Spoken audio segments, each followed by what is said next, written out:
A key recommendation of the 9/11 Commission is about to be implemented. Travelers entering the United States from Canada, Mexico, and the Caribbean will be required to present passports or other secure IDs.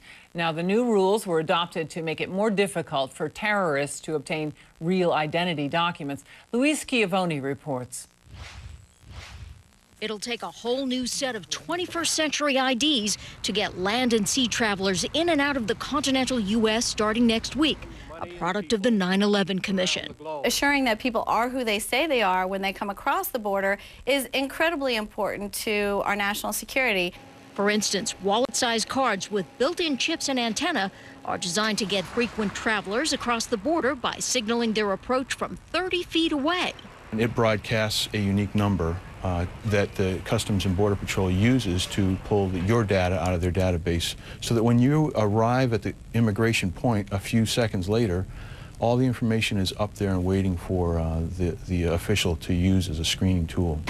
So far, the government has printed 500,000 of these. The Government Printing Office, Homeland Security, and the State Department have joined forces in the effort. People are going to love it once it's in operation, especially those in the border communities, because I think it's going to improve traffic at those points, because people will only have to check a handful of documents. They'll have greater security.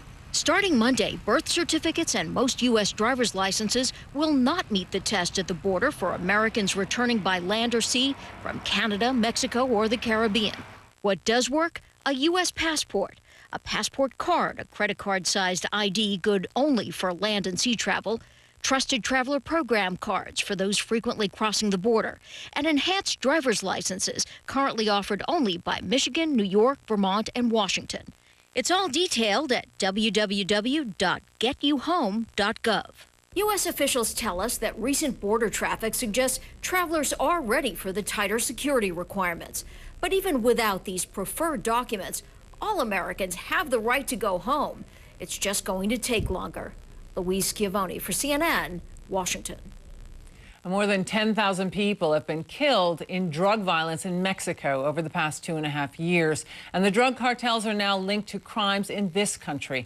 The Obama administration has promised to tighten border security. And joining me now from the border in El Paso, Texas, is our new border czar, Alan Burson. And he is the Department of Homeland Security Assistant Secretary for International Affairs and Special Representative for Border Affairs. And thank you so much. Congratulations on your job, and thanks for joining us. Thank you very much. You know, I really have to say, today you commemorated the 85th anniversary of the United States Border Patrol in El Paso.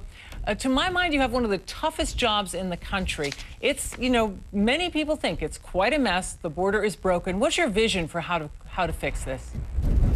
I think it was important to be at the 85th anniversary of the Border Patrol, because it marked where we've been and actually shed some light on the challenges that we face in the future. But I'm convinced that having watched the Border Patrol at the time of Operation Gatekeeper in the early 90s and seeing where it is today, I think we're better resourced, better led, better organized, and better prepared to deal with the challenges that the border presents. You know, I do have to point out to our guests, you spent 3 years as a border czar previously, so you're not new to this job. I would like to, however, bring up a comment that you said.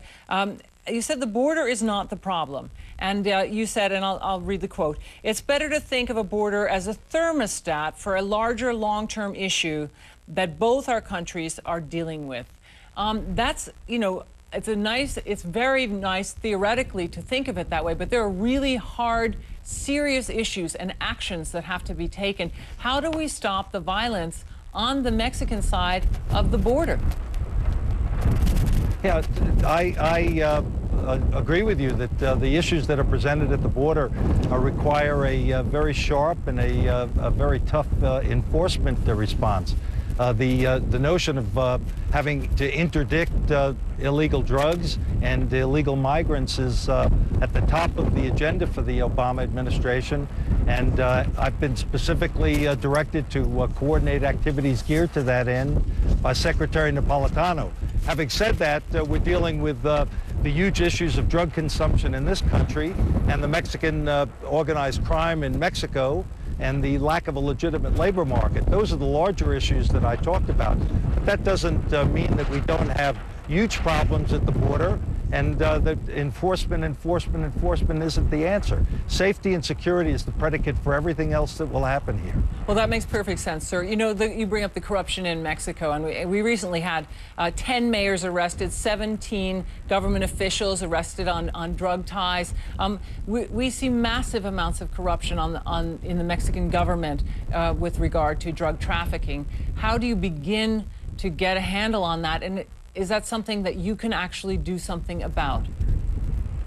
Well, Secretary Napolitano and this administration is determined to take advantage of something that's dramatically different. For the first time in the history of the border and in the bilateral relationship, we actually have a president sitting in the Los Pinos in the Mexican White House who has declared war on the cartels. That's a completely different posture than has been taken in the past.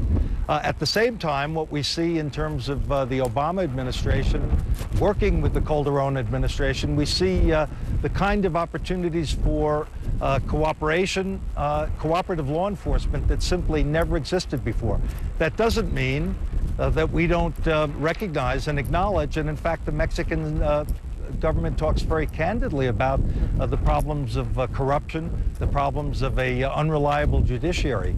That's an issue that needs to get started on, and we need to help. But for the first time, we actually have a recognition by both countries that the border is a national security concern for both sides of the border. Well, we wish you every success. This is a very, very important issue for many Americans, and thank you very much for being with us. Alan Burson, Border Czar. Thank you, sir. Thank you. Coming up.